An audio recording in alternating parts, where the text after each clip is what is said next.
আসসালামু আলাইকুম, কেমন আছেন সবাই? আজকে আমরা তৈরি করছি সিম আলুর মজাদার গরম গরম ভর্তা। এখন আমরা দিয়ে দিব 10-12 টুকরো করে নেওয়া সিম, তারপরে দিয়ে দেব 2টি মাঝারি সাইজের আলু, তারপরে দেব 3-4 কোয়া রসুন।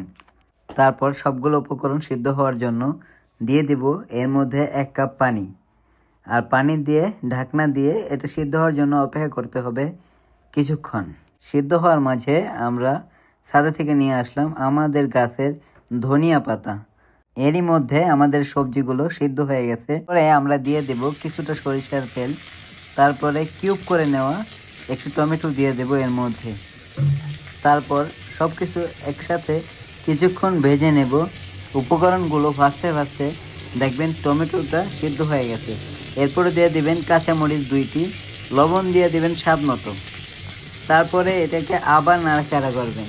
এভাবে কন্টিনিউ 3-4 মিনিট নাড়াচাড়া করার পর সবজিগুলো ব্রাউন হয়ে আসবে এবং তারপরে আপনি এই সবজিগুলো একটি পাত্রে তুলে নেবেন।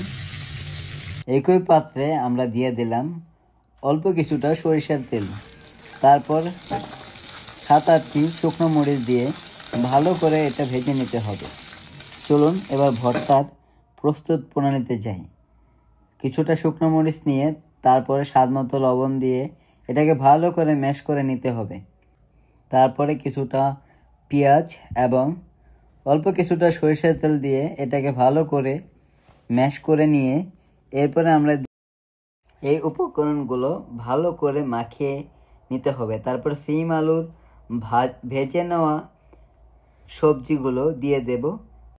তারপরে এই সবজিগুলো এবং প্রথমে যে ম্যাশ করা উপকরণ ছিল তা ভালো করে মাখিয়ে নিতে হবে। ভর্তার আরও মজাদার হওয়ার জন্য আমরা এরপরে দিয়ে দেব কিছুটা ধনিয়া পাতা। তৈরি হয়ে গেল মজাদার সিম আলুর স্পেশাল ভর্তা। আপনারাও বাড়িতে তৈরি করে দেখতে পারেন।